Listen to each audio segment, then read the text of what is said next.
Brought to you by TechnoSpark 20 series smartphones. રાજકોટની અંદર પરસોત્તમ રૂપાલાએ આપેલા ક્ષત્રિય સમાજને લઈ અને વિવાદ ટિપ્પણીને લઈ અને રાજ્યના અમુક રાજવીઓ પણ હવે મેદાને આવ્યા છે. જામનગરના જામ સાહેબ શત્રુશૈલ્યજીએ એક પત્ર જાહેર કરી અને રૂપાલાનો વિરોધ નોંધાવ્યો હતો, જેમાં તેમણે લખ્યું હતું કે જે પણ અત્યાર સુધી થયું છે તેમાં કોઈ હિંસા નથી થઈ, તે બહુ સારી વાત છે. આપણે કોઈ વિરોધ કરે છે તો તેનો યોગ્ય રીતના વિરોધ કરવો જોઈએ અને બધાએ એકતા પણ જાળવવી જોઈએ.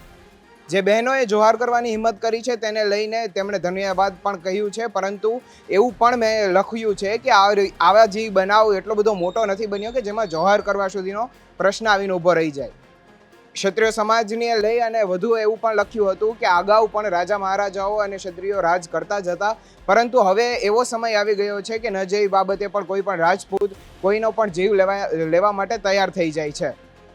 હાલ તો રાજપૂત સમાજે એક થવાની જરૂર છે. માત્ર હિંમતથી કશું નહીં થાય, બધાય એક થઈ અને જે આપણે ના પોસાતા હોય તેવાને ચૂંટણી હરાવી દેવી જોઈએ તેવો લઈ અને એક પત્ર વાયરલ કરવામાં આવ્યો છે.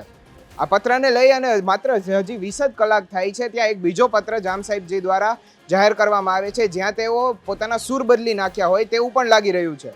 શું કહ્યું તે આ પત્રની અંદર તમને કહું તો એવી વાત છે કે જેમાં 24 કલાક પહેલાં તેઓ એવું કહેતા હતા કે આમનો વિરોધ કરવો જોઈએ, આમને ચૂંટણી હરાવી દેવી જોઈએ, પરંતુ હવે એવી વાત કહે છે કે જેટલા સાધુ સંતો મહંતો છે અને જેટલા પણ ક્ષત્રિય સમાજના આગેવાનો છે તેમને સાથે રાખી તેમની સમક્ષ ઊભા રહી અને ફરી એક વખત પરસોત્તમ રૂપાલા માફી માગે તો ક્ષમા વિરસ્ય ભૂષણમની જે આપણો ધર્મ છે તેને ધ્યાને રાખી અને આગળ વધવું જોઈએ. નરેન્દ્ર મોદી જે છે તેમની આ ત્રીજી વખત જીતાડવા માટેની ચૂંટણી છે તે વાતને પણ ક્ષત્રિય સમાજે આગળ ધ્યાનમાં રાખી અને હવે જે આવનારો સમય છે તેના નિર્ણયો એ પ્રમાણે લેવા જોઈએ.